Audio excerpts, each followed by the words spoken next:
a few licks on the chin. Just keep your head down and carry on. You fight like hell, turn the other cheek. It's what separates the strong from the weak. And that's just the way that the line gets drawn. You gotta keep Hello and welcome to episode 17 of the 10-Minute Misconduct, the unofficial FPHL podcast. And we have a very, very special opening today.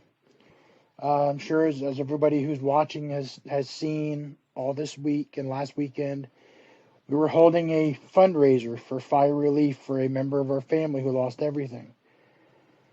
Well, we're here to let you all know he's willing to come forward. The member of our family is our own brother and partner on this podcast, Taylor. Him and his family lost everything last week to that fire. It's devastating, obviously, to them. It was devastating to us. It was heartbreaking, and we immediately went to work to get items to raise some money for him and his family. And Ed, you have the number. What have we raised so far? We're close We're to a just pretty $3 significant off amount. of $1,500, and I'm hearing that we're going to have some more stuff to go. So, good job, everybody! Thanks for helping out. All the donations and all the people that have been bidding and all that stuff. Thanks for your help. I'm sure Taylor will show his appreciation a little bit later on. I believe that we have the list of the names of the donors and the people who actually won. If you want to go ahead with that, go ahead. Yeah, I have every person that's donated something, and it's actually quite a long list. And when I was writing this out, it kind of blew me away how many people donated. We literally have at least one item, I think, from every team in the FPHL, which tells you a lot about the hockey family. So I'll start out. Allie and Joe Pace.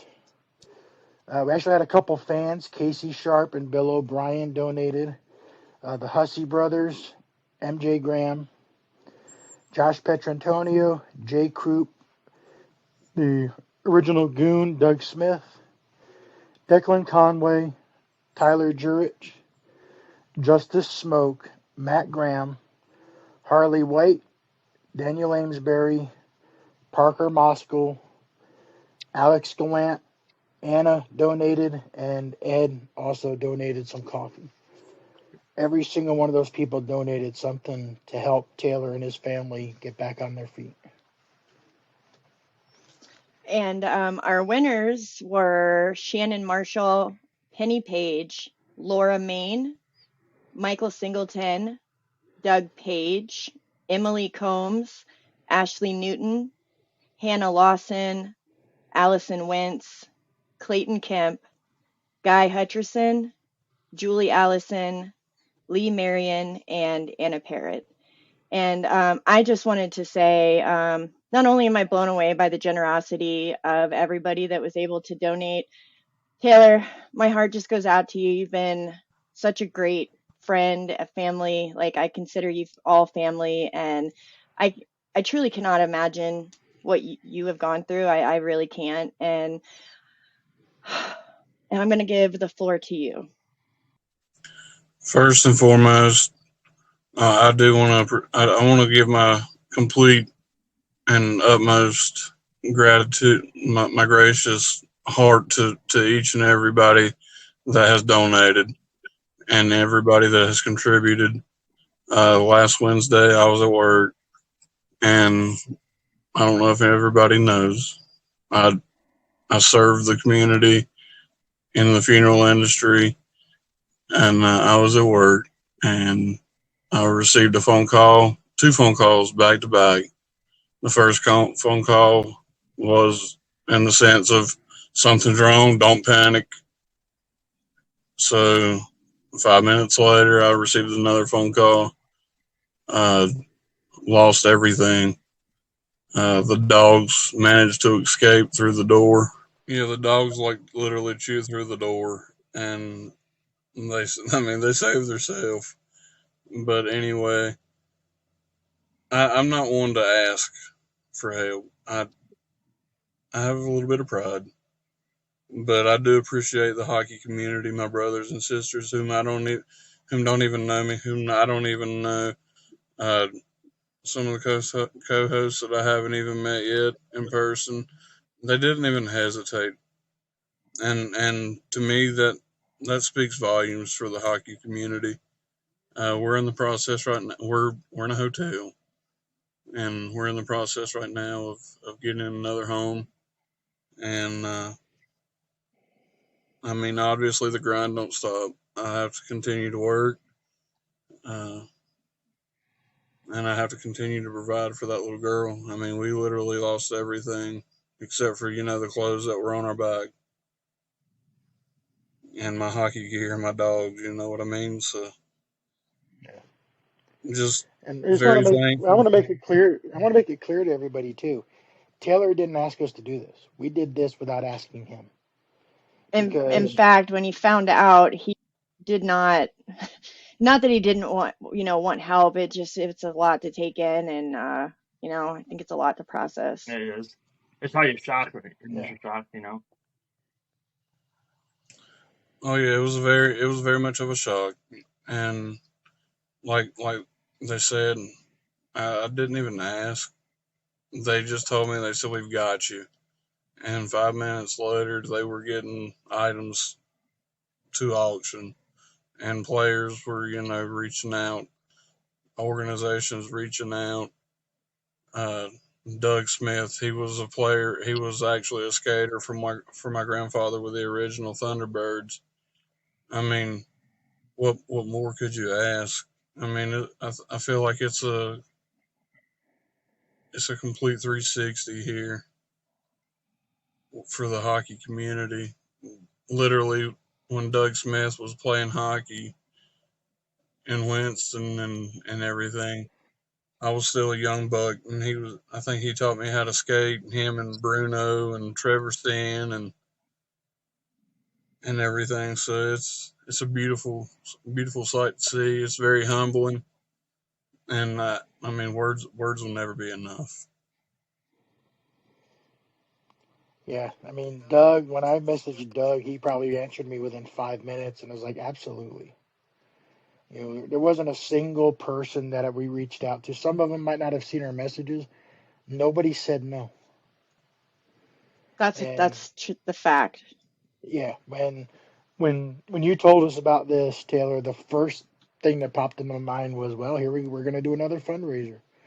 I didn't hesitate. Yeah, we've never met face to face, but we consider you family. We do this show together for fun. We're not making any money doing this. We're doing it because we love hockey and we love the players. We care about the players, but you, Ed, Anna have become family to us. We consider your daughter as an extension of our family as well. So we had no problem helping you. I'd do this for anybody. I really would.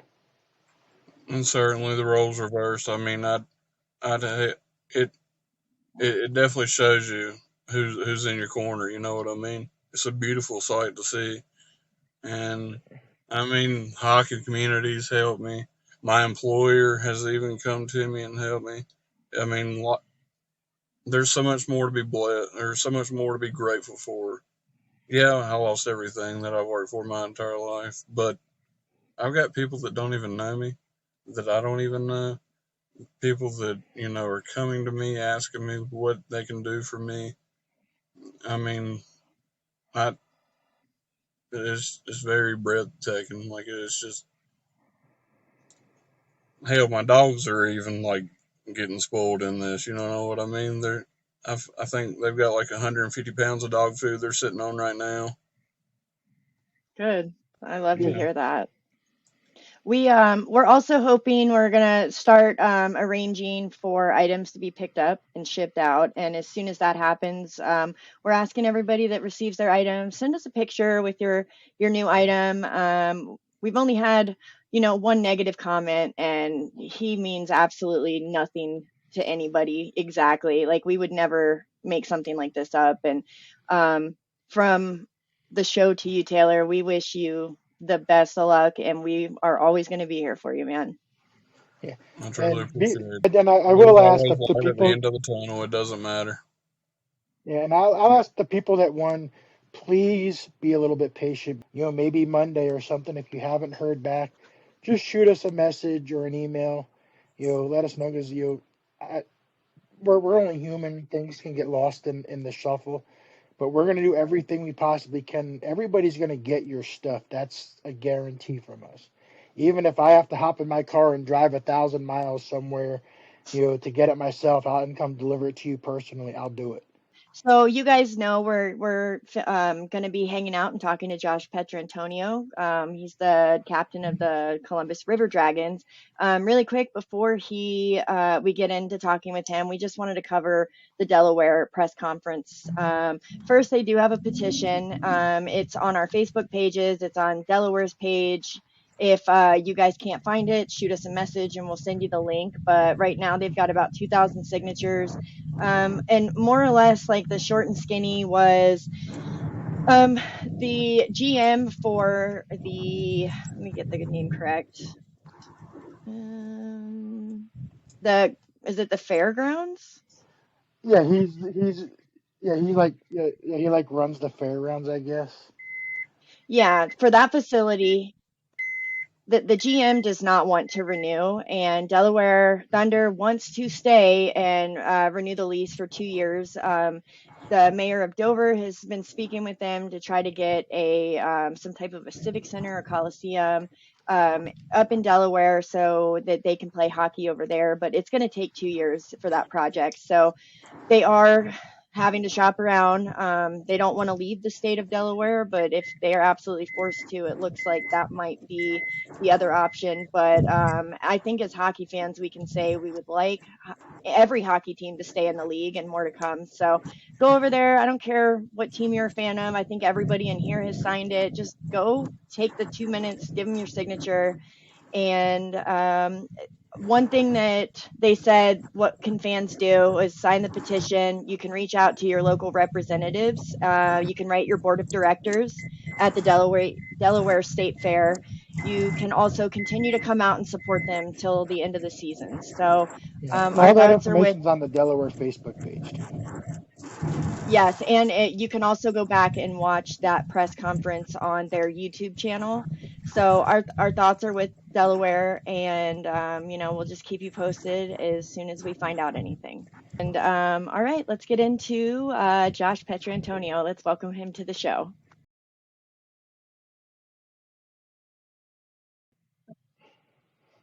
All right, guys, let's welcome Josh Pietrantonio to the show and all of his buddies. We brought some boys with us we want to talk about some championships. How's everybody doing tonight? Good. Hey, what's up, guys? Doing pretty good. Uh-oh. You're doing great. Hey, guys. Yeah, a bit of a surprise for everybody. We have a championship what's up? reunion. Hey, Jay. Is this Christian on the right? Could you come down just a little bit? Carolina. I know all the fans want to see your face. Yeah, there we go. I think we saw the chin. We saw the hair, but you see pin. All right, guys. So can you tell us a little bit about your time in Carolina? Yeah, I'll start. Jay and I were there from day one. We were part of the expansion there and played against Christian the first year, and it's pretty tough to score on. It was hard. He didn't have the best team in front of him, but we picked him up in the offseason, and he was one of the key aspects for us getting over the hump the next year and having that pretty amazing season, memorable season that we ended up having there, and capping it off with a championship was pretty awesome. So yeah, I mean, that team was just a special group.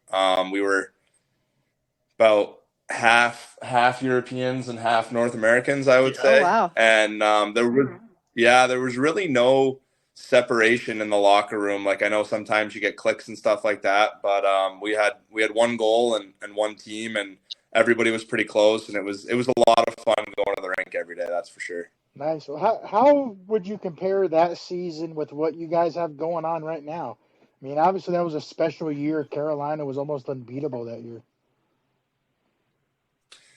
Yeah, I mean the league's changed so much even from then. But I feel like that team was pretty close to this one. Yeah, it was that was a team that was built up over time, and that season was kind of the tail end of what we were doing. Like the obviously first year expansion team, you're going to go through some bumps, and we struggled to find our identity a little bit at the beginning. But once we found our identity, it was more of plugging in pieces that fit that identity for the next year. And this year, this team that we have in Columbus is a little bit further down the road with being an expansion team and stuff like that, but we still just try to preach the same thing, find the identity, find guys that'll buy into our identity, and just go forward from there.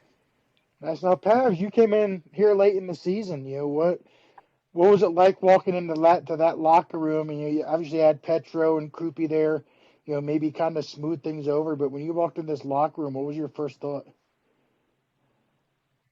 They made it for me definitely easier when I see these faces after a couple of years. The boys. So I think it was easy. Like it took me some while to get know some new players because as Petro said, the league changed a little bit. There is much more like a young players which came out of colleges. So, but it's pretty nice area, and I can say it's similar to Carolina back then. Nice. And you see a lot less snow down there, right? A lot less snow down there from what you see up here in Michigan. A lot less. Oh yeah, I don't think we've seen snow down there as long as I've been there. Lucky. So like you were on the first year team of Carolina and now Columbus and stuff. What was your favorite memory in your first year with Carolina, and your favorite memory was the first year in Columbus? Oh, that first year, it was a grind. That first year, my first year in Carolina, I was named captain about halfway through, still being a rookie. So I had a lot of growing and a lot of learning to do in a short period of time. And we had a good group. The town was awesome. The fan base was awesome. I would say my favorite memory from that first year. I can't remember if it was the first year or the second year, but we were playing around New Year's and our ice melted, and a chunk of ice came out, and they ended up having to cancel the game. Our GM at the time was Scott Brand, and he comes flying into the locker room, and he's like, "Hey, like, we need you to do something to entertain the fans. Like, we can't finish this game. Like, we need you to do something." So me and another kid, CJ Blaska, went out at center ice and danced the Copperhead Road dance at center ice in full gear. Oh, So that was something that'll stick with me forever. I mean, not necessarily hockey related, No, but it was pretty funny. Yeah. I would have loved to have And then- seen that. What about your you, Jay favorite and memory was- Christian? Oh, I'm go sorry. ahead, Anna. Sorry. No, go ahead. What were y'all's favorite memories from that season? I would say from the first year of Carolina. Yes. I would say that we gave Port Huron. They had a really good team that year. I think they could have broke the all-time winning record, and we stopped them. I think we ended their streak 3 different times that year. And the long heater that got on, we broke that. And so, and then the next year we broke their record. The next year, the second year in Carolina, we broke their record with 25 wins in a row. So I would say the first year, the biggest memory was snapping their record, and being able to stop their I guess their train was rolling pretty well then. But I mean, I'm pretty sure we gave them their only regular season losses. I think they had 7 or 8, and they were all to us. Yeah. Maybe half of them. I don't remember exactly, but most of their losses were to us. So I think that was kind of being a new franchise and making playoffs, year one and having a chance to compete for a championship that would be also another good memory. I know that the fans in Port Huron, when you guys came up here, before Columbus came around, I think that Port Huron and Carolina had a heated rivalry going on, especially if you stopped us twice. Not you weren't supposed to do that, but we'll take it for granted. um, but yeah, it was great because I remember at one time he had some fans come from Carolina come over here, and we were tripping with them and all that stuff. It was quite heated back in 2016, I believe it was the first year, 2016, 2017, or something like that. It was fun.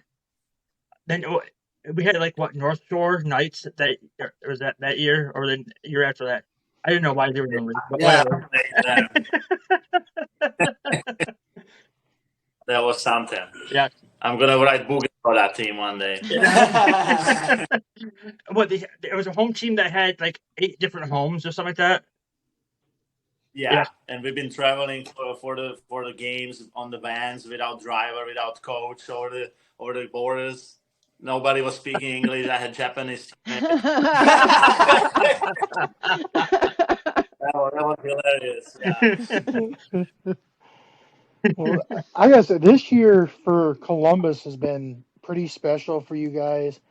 You know, before this year, there was only one team ever from Columbus to amass 100 points. That was 97-98. That was the best team Columbus has ever had. You guys have now reached 100 points. That's got to be special for you guys to come in here. You got a good core. Then you bring in some new guys like Pavlas and Greco and Aldworth. It really is. It feels to me as a fan watching a very special year. Yeah, definitely. I think kind of the culture we built here in Columbus is, kind of team mentality first, and it seems to be working. I mean, we've been to the finals every year as a franchise. It's kind of our expectations, and I think the city's behind it and the fans are behind it, and guys want to play here. It's kind of out there now. I mean, I feel the spot to play. Obviously, I'm a little biased, but being in the finals every year, having a chance to win a championship every time is, I think, an important thing. And obviously, yeah, I mean, I would say, we kind of got it going on right now, and obviously, we need to go into playoffs and take care of business and get back to where we want to be. Yeah, I mean, go ahead. I was gonna say I've noticed another similarity was that that Cottonmouth team had a hard time with Macon, their biggest rival, and you guys seem to be having a hard time with Carolina, who's your biggest rival. So the similarities to both of those teams, Greg Taylor and Frankie Willett, both solid number 1 goalies. Pavlis, and Colgan, both number 1 goalies. There's a lot of similarities in those teams. I'm really excited for the playoffs to come around.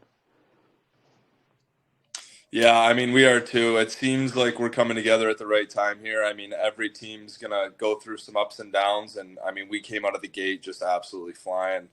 And I think we tailed off a little bit there. And obviously some other teams got better and got deeper as the season went on.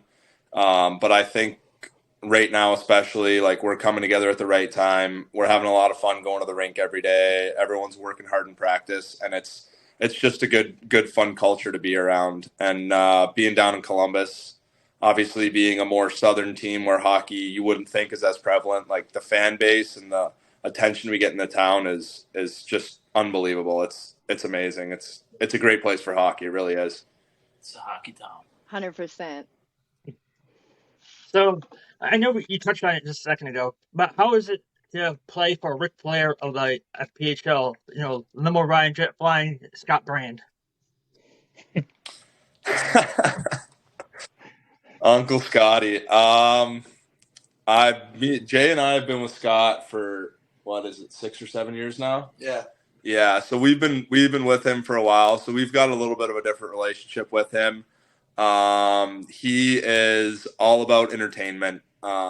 He is completely unfiltered, uncensored, and sometimes his comments and stuff cross the line a little bit or rub people the wrong way. And but that's just who he is. That's just his personality, and he's one of those people that if I've got something to say, I'm going to say it whether you like it or not. This is what's coming out of my mouth. So as much as we love him, obviously it does meet us with some challenges, but yeah, you know, we just got to focus on the hockey side of it and let him focus on the business side of it. It's like that that little unfiltered stuff. That's 100% pure Michigan coming out right there. That's the Michigan part of him coming out. So like, yeah. So do you guys have like your favorite Waffle House down there or whatnot? No, That's just Scott. Scotty gives us his reviews on which one he's gone to that day. So I wanted to ask, now that we're getting a little bit of a better idea on what teams with the Seawolves, I believe they've been eliminated from playoffs. Do you guys have some predictions? I know Columbus is going to win the cup, obviously, but any ideas? There is no predictions. We just have to beat anybody if we want to win championship, and I think we are going the right way. Yeah, I mean, hockey's a funny sport. Anyone can beat anyone on any given night. I mean, we've seen that this year. I don't think there's a single team that's undefeated against another team. Yeah. So at the end of the day, like the regular season is just tweaking and finding things because the real season starts in April. I mean, once the playoffs start, it's a 3-game series, and you have a bad night, and now you're gripping your sticks, and you're kind of trying to play catch up. And I mean, yeah, you just got to be ready to go at every moment because, especially in this league, everybody's so tight that anyone can beat anyone on any given night. So until the games are played, I don't really know how anything's gonna unfold. Right. Yeah, I know, like Motor City, they're on fire right now. Would that maybe be the one team you don't want to face right now? I don't think there's anybody that we necessarily want to face or don't want to face. We're confident in the group we have and the systems we have that if we play our game, we can compete with anyone. So it's not necessarily a matter of who you want to face and who you don't want to face. I mean, I know the SPHL. I don't know if they still do it, but they had their pick your opponent. And I'm sure you guys saw more times than not, the first place team that picked their opponent ended up getting the short end of the stick because you get teams that play with that chip on their shoulder and that nothing to lose mentality, and those are the most dangerous teams. So I don't think there's anybody that I'm really worried about facing, but at the same time, there's nobody that I can say we're going to go in and I'm confident that we're going to come out successful. I mean, obviously I'm confident in our group and our team, but that's why we play the games, is because anyone can win on any given night. Yeah, I think the Fed did that last year, and if I'm not mistaken, it backfired on Danbury, didn't it? Danbury picked Binghamton. No. I don't remember. Somebody picked somebody based on travel, and I don't think it ended up backfiring on anybody, but I'm pretty sure Danbury played Binghamton, and Carolina played Watertown. No, they played Port Huron in the first round, and us and Watertown got the byes. And then we had a banged up Danbury in the second round because they just had to go through Binghamton. So Danbury picked Binghamton because they were closer instead of Port Huron, who in the standings would have been who they matched up with.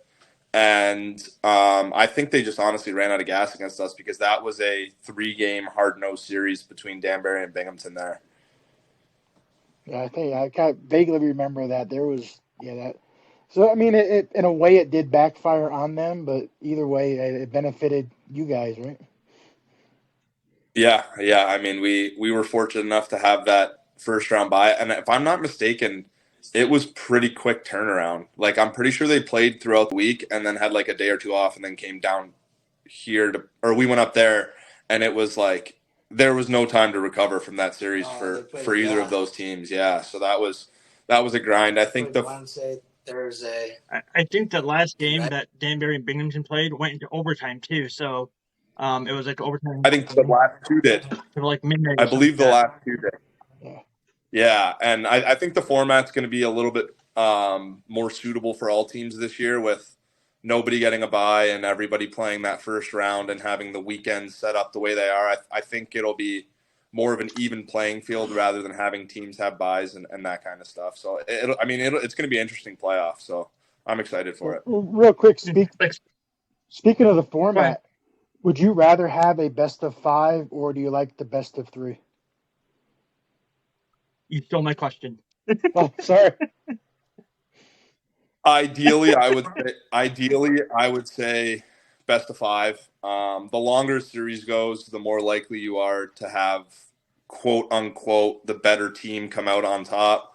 Those 3-game series are quick, and you drop the first one and it's hit the panic button. Your season could be over the next night. But given the nature of our league and the travel and stuff like that, I think logistically a 3-game series does make more sense for those first 2 rounds, because otherwise we'd be in playoffs for 6 weeks rather than 3 or 4. Like moving, like after the playoffs and all that stuff, what are your like goals like in the future? Do you plan on being with Columbus like for another 10 years, 20 years, 30 years, or do you have any other aspirations in your life that you like to try to accomplish in your prime? I mean, I'd like to play hockey for another 30 years, but I don't see that being a possibility. No, I mean, I know.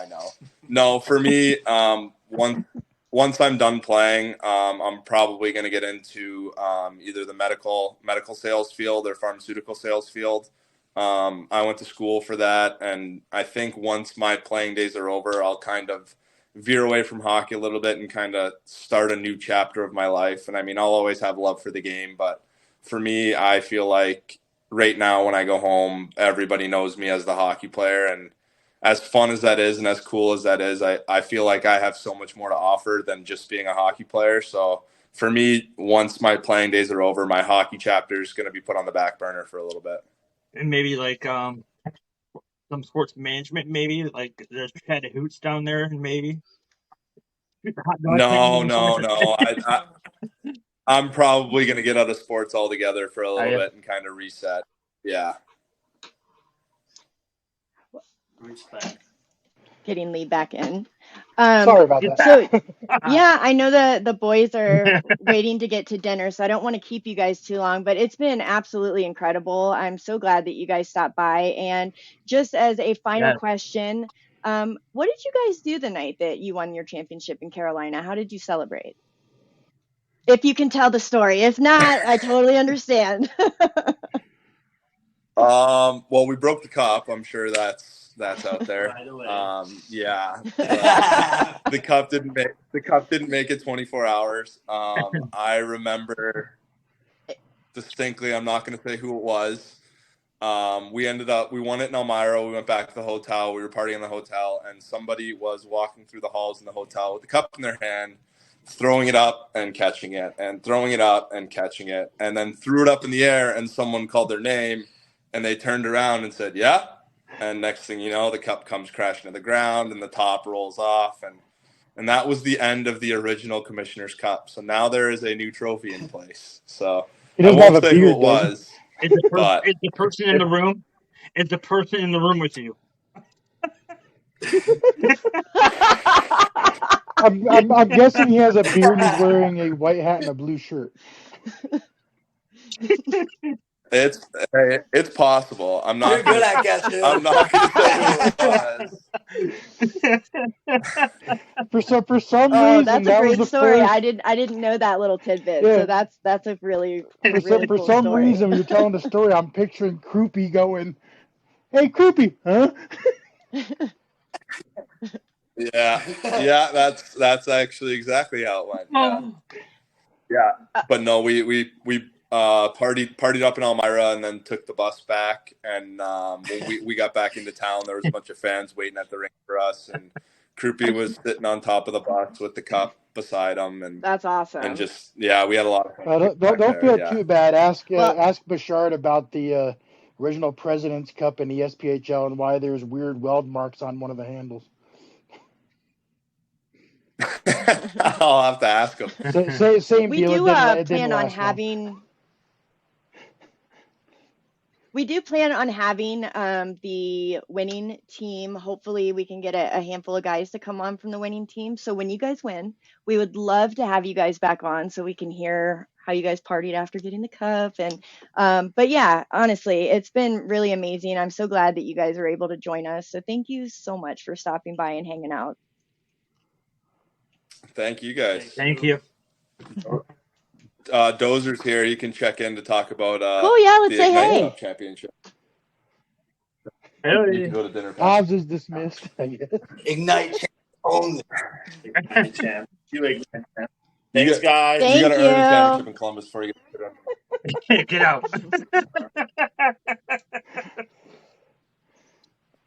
Hey, All right. Austin, how are Hello you?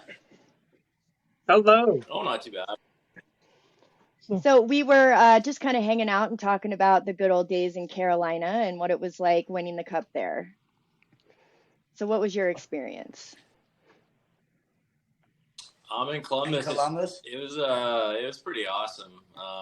Even though it was a short year, just like the group we had, it kind of felt like a full year, some of the stuff we dealt with, but we had a good group. We came together pretty quick, and yeah, we had a lot of fun.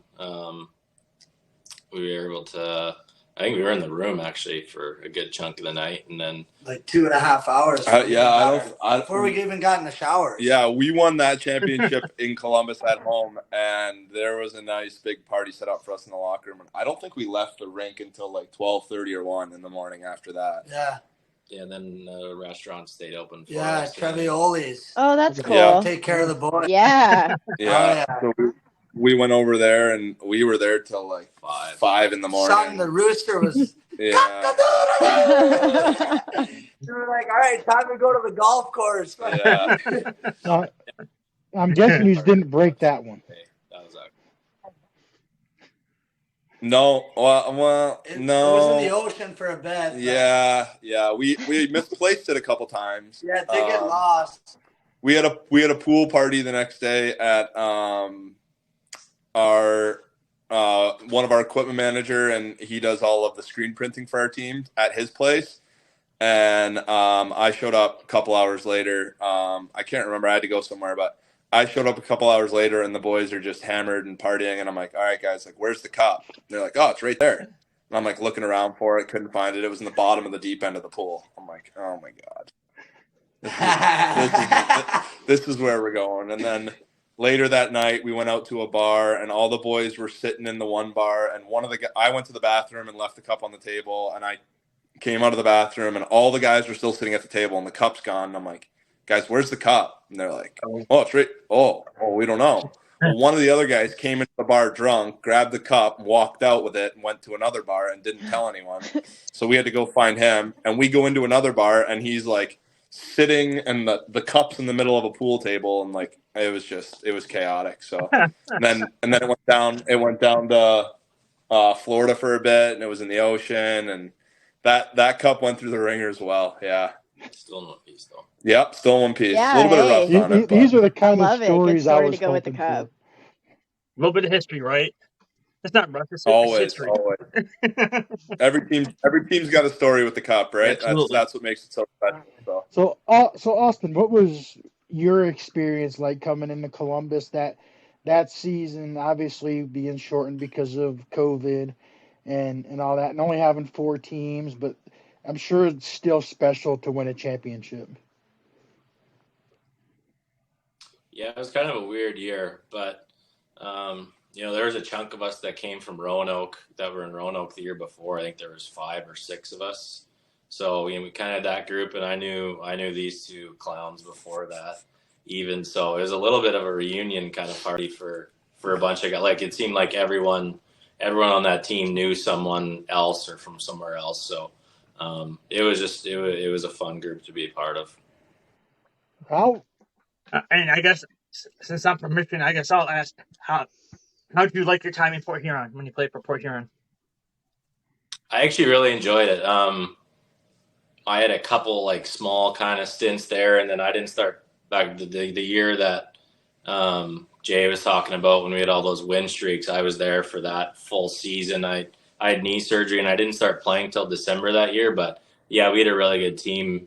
I think when I was there, we only lost 3 games all year to these guys, and then we kind of thought we we had a bunch of guys fall to injuries in the finals. I think we had like 3 defense playing and like 8 forwards against Watertown, and didn't win that one. So, but yeah, no, I really enjoyed my time there in Port. Like, kind of like anywhere, they had a good core of guys that I had played with before and knew. So it was a fun place to play, actually. What did you think about the line brawl in Danbury in the playoffs there? I actually seen that. That was a little bit before my time even, but I have seen the video for that. I think that was the year before I came in the league. No, sorry, I think no, before that. I think it was a little bit. Yeah, it was a few years, 2 years before I even started. I think. Yeah. Well, without giving too much away, how are you guys preparing for playoffs this season? Not like necessarily like your strategy, but are you guys doing team building, or is there anything special that you guys are doing that is a little different than the regular season?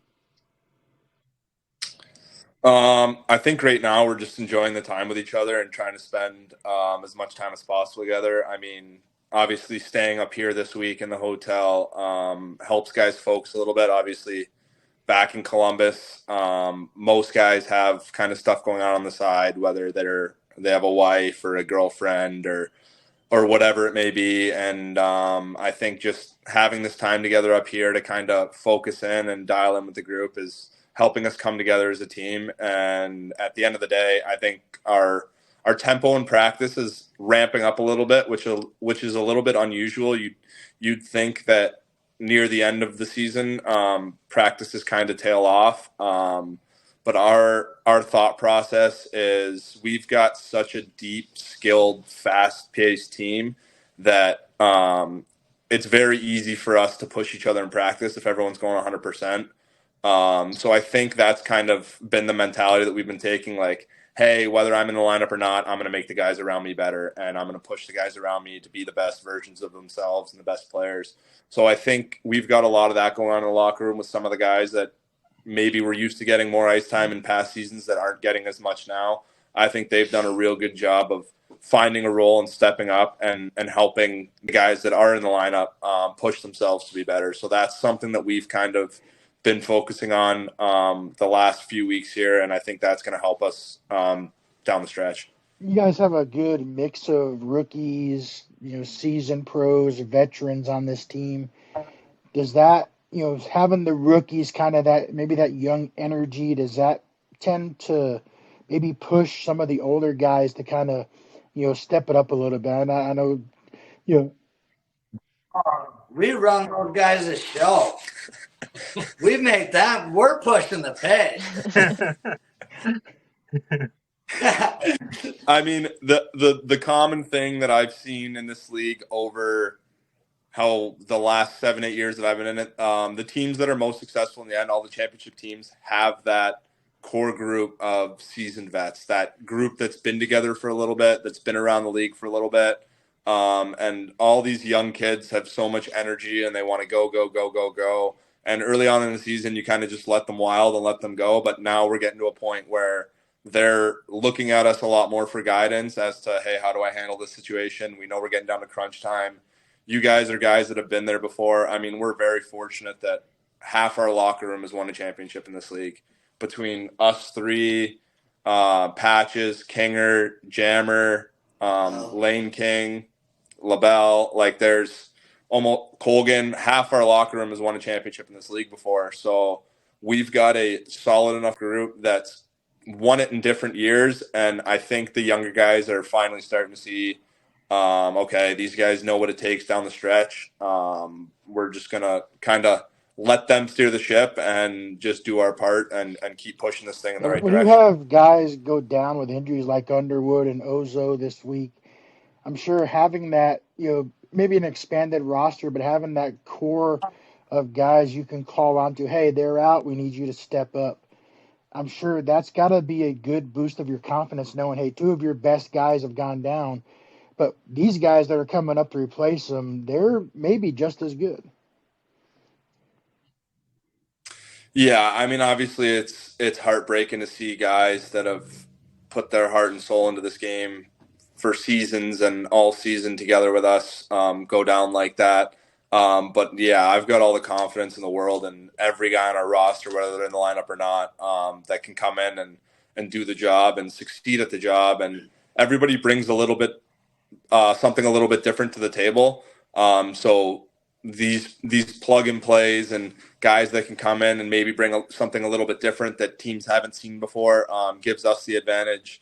And I think that when something like that happens, when you have two guys that are such a big part of your team go down this late in the season, I don't know how long Ozo's going to be sidelined for. I mean, Kirky's looking like he's going to be sidelined for a significant amount of time. But for our locker room, it's heartbreaking. But at the same time, it lights the fire under guys. Like, okay, let's go win it for these guys. Let's go get the job done for these guys. These guys can't be out on the ice with us. They've been the heart and soul and the heartbeat of this team. We owe it to them to give our best every night. So that's kind of where our mentality is when it comes to guys going down this late in the season. Like mentally and physically, is it easier to go into playoffs now, having a few playoffs under your belt, or is it easier mentally and physically back a few years ago when you were going to playoffs for like the first or second time versus now? Physically, it's probably more strenuous now, just because obviously we're older, and every year that you play, every season that you play takes a toll on your body. I think mentally, I'm in a better place now where, like, when I was younger, my first year in the league, when I was playing in Berlin, we went to the finals and I was a nervous wreck before every game. Now it's kind of like, okay, we've been here before. It's just another hockey game, kind of limit our mistakes, make the safe plays. So I would say physically, as you get older, it gets a little bit harder on your body, but mentally it's much, much easier. What do you guys think?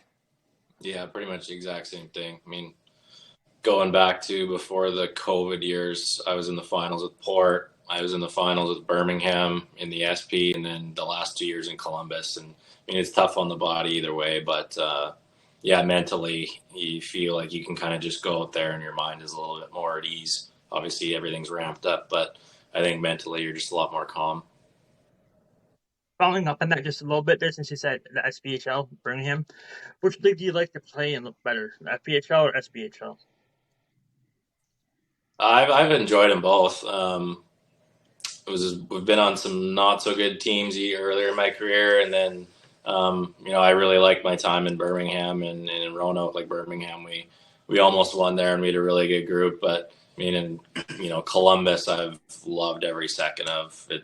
It's going to go down as a place when I'm done that I look back on, and it's like a second home for me. So it all kind of depends where you're at in your life too. You're younger, you're kind of trying to chase the dream a little bit more, and as you get older, you kind of try to just enjoy it and soak it in while you're still playing.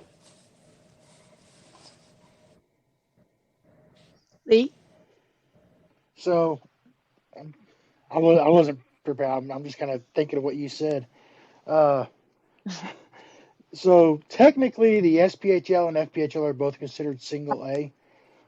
How would you compare the skill level between the two leagues? Would you say they're comparable?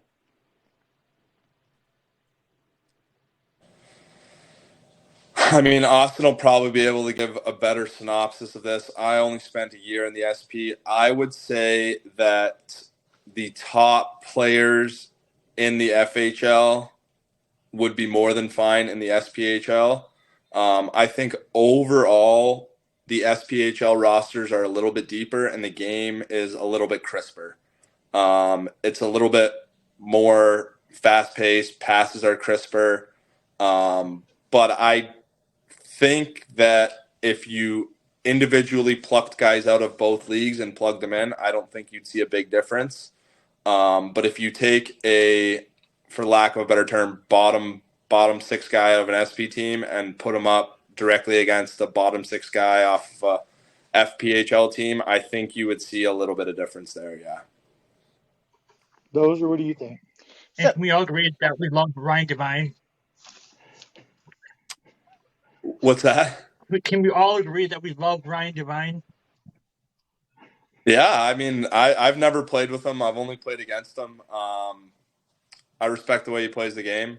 He plays hard. He's tough. Yeah, I don't have any problems with Ryan. Yeah, I Well, like him. I think what Knoxville's doing this year kind of proves what you're saying. I think something like 40% of their roster was in the Fed last year. Yeah, Clarkey went up there and he took some guys from obviously his team in Watertown. We had a couple guys go up there from Columbus. He basically plucked through the FPHL rosters from last year and was like, all right, let's go see what we can do in the SP. And I mean, they've been very successful this year, and that's all the credit to him. And that just kind of shows how much closer the leagues are than some people think. Obviously, he's got a couple guys in Knoxville that are guys that have not played in the FPHL, that have played in the ECHL and the SPHL only. But like, you take a guy like Justin McDonald, who was in the FPHL last year, and quite honestly, I believe that guy is a coast level, AHL level player on his own, and he absolutely torched the FPHL last year, went up to the SPHL, and I believe he's the league leader in points, or he was before he got injured. So you take a guy like that, and you've got guys like that in every league that are just unicorns, right? Like you look at Connor McDavid in the NHL, and Justin McDonald's one of those guys down at our level where he's just one of those guys that he knows how to get it done, and you can put him into any situation, and he'll be successful. How would you, having spent as much time in the SP as you have, how would you compare the two leagues?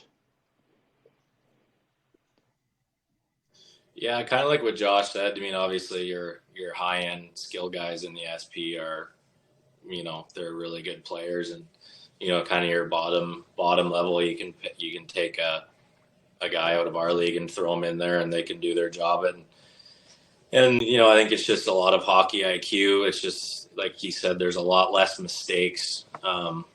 The game, like some of the most skilled and fastest guys I've ever seen are in the Fed, but it's just a totally different type of speed. Just like when it's a little bit more structured, less mistakes.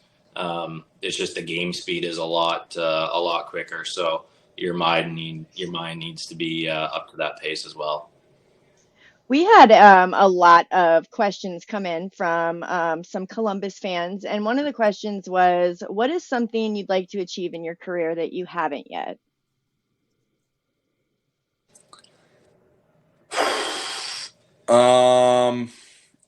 Hockey wise, I've been pretty fortunate and pretty successful. I mean, the biggest thing for me at this stage of my career is building memories and building friendships. I've been in a locker room with a lot of guys that I've been able to help outside of hockey on a personal level, whether it be just talking them through some issues, helping them with some demons they've got going on in their life. And some guys that I haven't played with for years, still being in touch with them and having those friendships.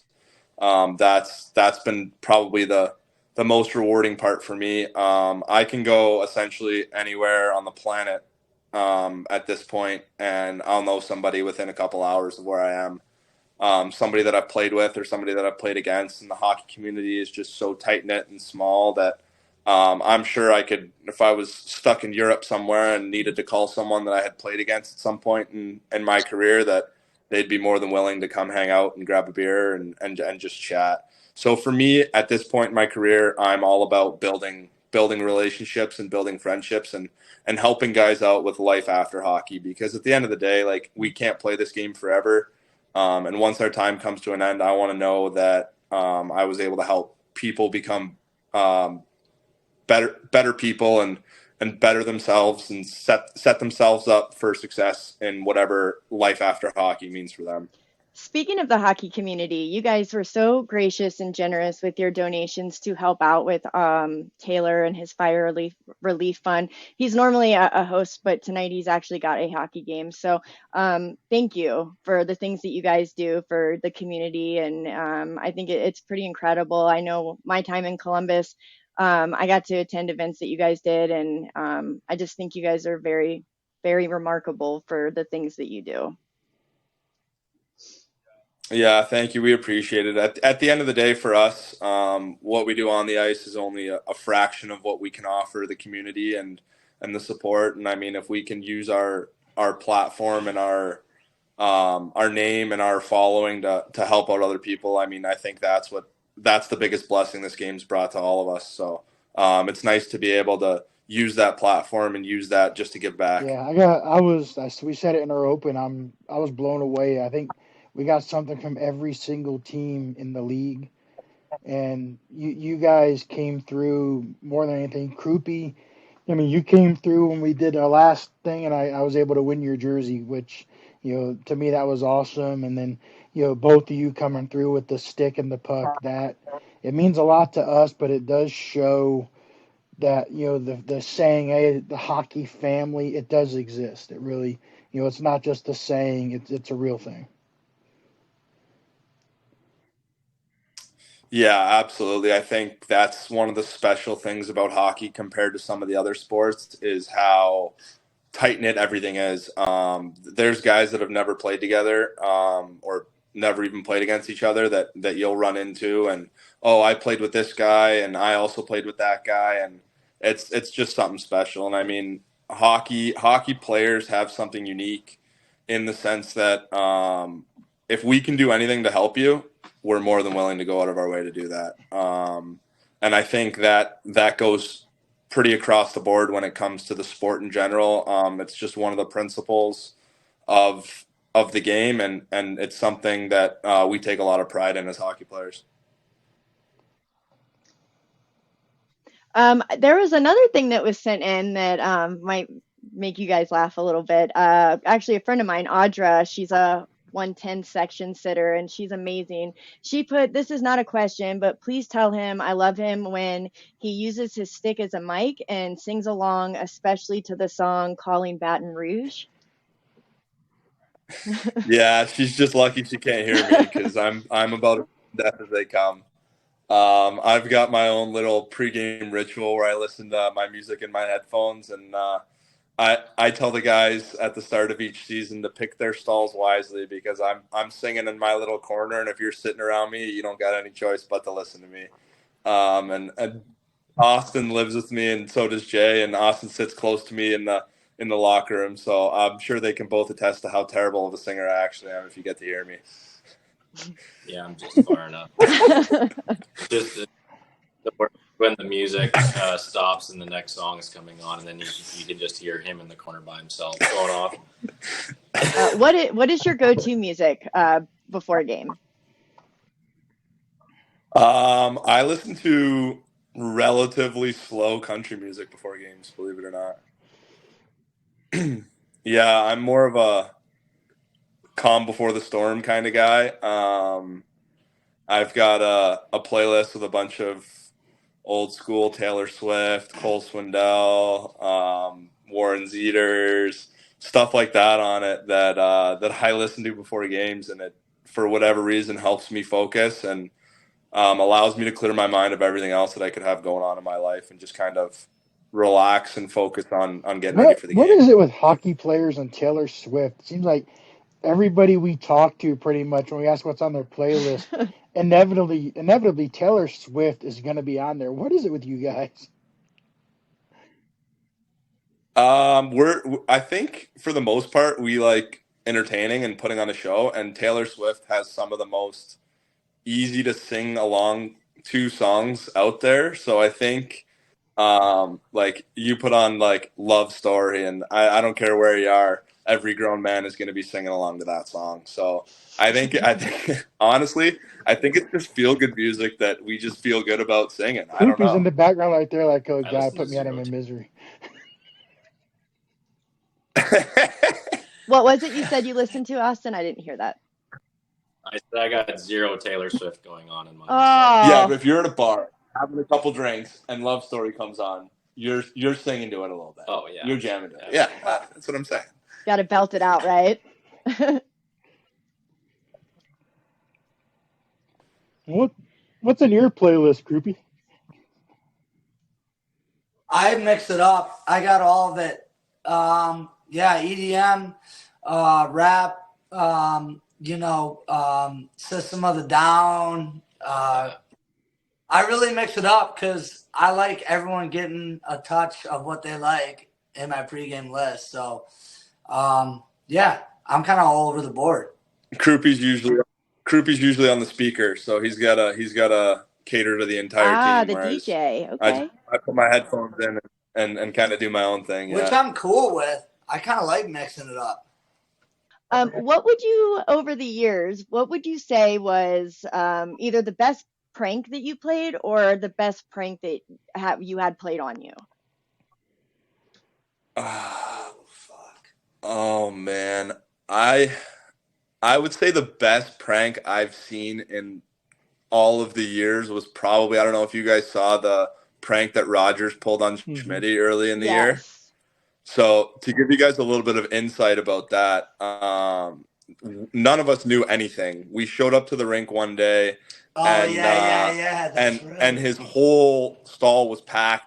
His name bar was gone. Everything was gone, and we were kind of riding him a little bit, like jokingly, for a couple days up to it. So a lot of guys in the locker room were like, "Oh my God, like we ran this poor kid out of town," because he was a newer guy on the team. And I was talking to, so he ended up he actually lived with Schmitty, and I was like, "Hey, like, did you guys see Rogers today?" And they're like, "Yeah, like he left the house at like 6:30 this morning, like he ran out of his house." And I was like, did he pack up last night? Like, is he gone? Like, what's going on? Like, they're like, "Well, we don't know. We didn't check his room. We just heard him run into the house at like 6:30 this morning." So all of his gear was gone. So we felt terrible in the locker room. We're like, "Oh my God, we ran this poor guy out of town." And then we go out for practice, and practice starts and all that. And then probably about 10, 15 minutes into practice, he comes flying out. Told JB, said, "Bring out the new guy." Yeah, so Jerome, our coach, knew about it. Our equipment manager knew about it. So Jerome yells out to our equipment manager, Jack, and he goes, "Bring out the new guy." And he opens the door, and out comes Rogers, skating like Schmitty with the neck tattoos and the sleeves rolled up. And he actually used saran wrap and like foundation and made himself like a bald wig to cover his hair. And that's up there as probably one of the best pranks I've ever seen in all of my years. Yeah, I actually remember seeing the video on, I think it was the Dragons fan page, and yeah, it was absolutely hysterical. I love it. Yeah, that was one that we never saw coming. Like Rogers has never been a prankster. He was more of a quiet, kind of keep to himself kind of guy. So when we showed up that day and all his gear was gone, like the last thing we thought was like, "Oh, he's gonna pull a prank on the boys." Like, so having that come from him was just like, wow, that's incredible. It was pretty funny. That's awesome. I know, do you guys have any other questions? I know we could stay and I could ask you a million questions, but I know you guys got to get to dinner, and I don't want to take up like too much of your evening. Do you guys, do you have anything you want to maybe say, a shout out to the fans? Yeah, I mean, we appreciate the support. You guys make it easy to play at home and a great place to come back to. And I mean, Austin touched on it earlier. Jay's officially changed his hometown to Columbus, Georgia. It's become a second home down there. Yeah. All of us are from so far away, and being away from our family and having that tight-knit community there has just been nothing short of amazing. I know all of our families appreciate it. So we really can't thank the fans and the organization enough for everything they do for us when it comes to supporting us at the rink and the community and all that stuff. It's just amazing to have a fan base that truly does care so much. And all of our success is because of them, and we owe everything that we're able to do on the ice to them. So thank you guys for everything. Yeah, we appreciate you guys. And Croupie, you were on before the announcement, so I want to say congratulations on the baby coming on the way. Yes. Yeah, thank you. Yeah, we're super excited. Yeah, super happy. It's a boy. Thought it was gonna be a girl the whole time. The gender reveal was amazing. You could totally see your excitement, and it was great. I'm so glad that you were able to share that with everybody. Yeah, it's been an awesome year. Yeah, cherry on top would be the championship. So, but yeah, I mean, healthy. He's healthy, and can't ask for a better situation. Yeah, Thank you. seeing your pure joy, I was so happy for you when you found out it was a boy. I was like, that's probably one of the best celebrations I've ever seen, Absolutely. and Yeah, seeing all the guys, it was super yeah, and all fun. the guys, Yeah, yeah, having that all had the to be guys great. there. Again, it shows the tight knit locker room between you guys. You're so close. Yeah, it was a great night. It was Zoe's mom. Her name's Julie. She did a great job on the gender reveal and having all the guys there, and it was a pretty special moment. So happy our team got to. I'm happy they were a part of it. You know. Yeah, it was Absolutely. awesome, and I'm looking forward to the rest of the season and the playoffs, and watching you guys fight, and maybe try to bring that cup home.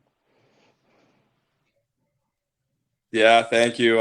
We are too. I think we're pretty ready to get playoffs underway here and kind of just see what we're made of down the stretch. So I mean, we're excited, and it's crazy. Another year's flown by, but every year we get to play this game, we feel pretty blessed. So we're excited, and hopefully we'll be able to pull it together and be able to bring another championship home to Columbus. Yes, I wish you guys the Thank you very absolute much. best of luck, and we hope that hopefully you guys can join us again soon. That would be awesome. Yeah, Okay, absolutely. thank Thank you guys. Bye. Thank you. All right, guys, what an amazing episode. Special shout out to Josh. Thank you so much for joining us. It was so cool to have Jay and Christian and Austin. Just what an amazing episode. So next we are going to do our host questions. You guys can get to know us a little bit. And that question is going to be, What is your favorite piece of memorabilia? It doesn't have to be hockey. It doesn't have to be sports. So Ed, what you guys what's got? your favorite piece of memorabilia? What's my favorite piece of memorabilia? Yeah. Probably it would be so far this year. I don't really have an all time favorite. I appreciate everything I have equally, but I think this year my favorite piece of acquired memorabilia is the Macon Mayhem game puck I got this year so far. They only made a game puck for the first opening game of the season this year, and they have not made a game puck since. They've been using a black blank one, so acquiring a game puck from opening night is pretty special to me this season. So that gets put into my bucket of appreciated items. How about you, Lee? I have a few. As far as autographs, one of the coolest things I have is I have I call it Episode 1 of the Walking Dead comic book that I got autographed years ago by Michael Rooker. That was a special one. I was in Minneapolis, Minnesota, at the Mall of America, and he happened to be there doing a question and answer panel. Got him to autograph that, and I'd say my next one, being a third generation firefighter for 10 years, is probably my FDNY jersey over my right shoulder. That jersey alone means a lot to me because of what it represents for me and my family. That's awesome, man. Love it. And Anna, You, Anna? I have a sneaky So suspicion what Anna's is going to be. yeah, I've got a couple, and I'll be quick, but obviously right here, my Andre Vasilevsky signed puck. Everybody knows, I know I've talked about him on here before. I swear, he's probably like the player that I fangirl the most over. He's just absolutely incredible. So that probably means it's one of my favorites. And then also right here, I billeted, and my billet left. He was a goalie, and he left one of his broken sticks, and he signed it, and it says best billet ever, which that really was so extremely touching. And then I guess my third would also be my other billet. We won his jersey in an auction, and he signed it. Love you guys. And so those things are just the stick and the jersey are going to mean more to me than a puck. But yeah, I think I've got some pretty special things feel lucky for that. So thanks, boys. awesome. Y'all are the Yeah, best. I can hear it in your voice. yeah, I'm so I blessed. can hear the happiness in your voice. Yeah, my parents gave me my FDNY jersey one year, the year for Christmas, the year I retired from the fire department. So that, yeah, it has a special place for that. Just like your billets, the stick in the jersey. Those are memories that never go away. That you'll to the day you die or the day I die, you'll never forget those moments and those memories. For I sure. guess thinking about that, I guess I do have an important piece of memorabilia that I like. As people may know, I'm a camping enthusiast. I mean, I'm a bigger enthusiast of camping, I think, than hockey. Don't blast me for that. But our first ever registration for our first ever state park, we still have that, and it's cool to see that. To me, that was my first ever park I've ever went to. So it's kind of cool just to see where I've been to since then. So after I think I'm at 24 state parks now. But yeah, you never forget the first That's one. cool. Yeah. Yeah. Yeah. Awesome. All right. Well, let's thank our sponsors.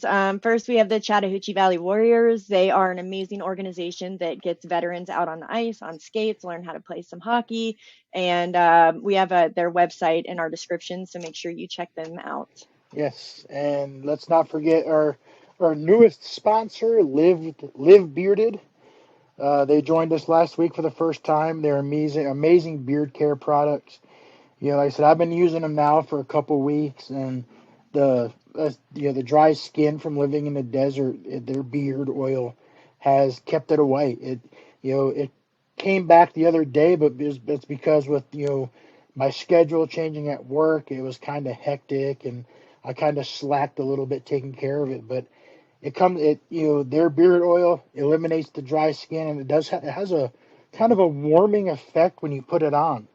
And I use their Ed. Speaking of camping, I used their Canyon scent today, and ever since then, it smells like a campfire. That's the only way I can describe that particular scent that they have. But if you're interested in trying it, go to the link in the description and use our promo code, which should be right about there. It's 10 MINFED, the number 10, MINFED in capital letters. Use that code, you get 10% off at checkout. And like I said, they have all these amazing flavor. I call them flavors. They call them their scents, and it does work. I'm not going to push something that I don't actually use myself like that if I don't believe in it. I believe in this stuff. I'm going to be a lifetime user. And then Willow's Enchanted Coffee. We have the freshest harvested and freshest beans that are roasted from farm to cup in less than 3 months. So skip the store commercial brand that's been there for over a year and try fresh. All right, guys. Well, thank you for joining us for another episode of 10-Minute Misconduct. We will check you guys out next week. Keep your eyes open. Subscribe. Unfortunately, we don't have a guest for next week, and a little bit of a sad announcement to make.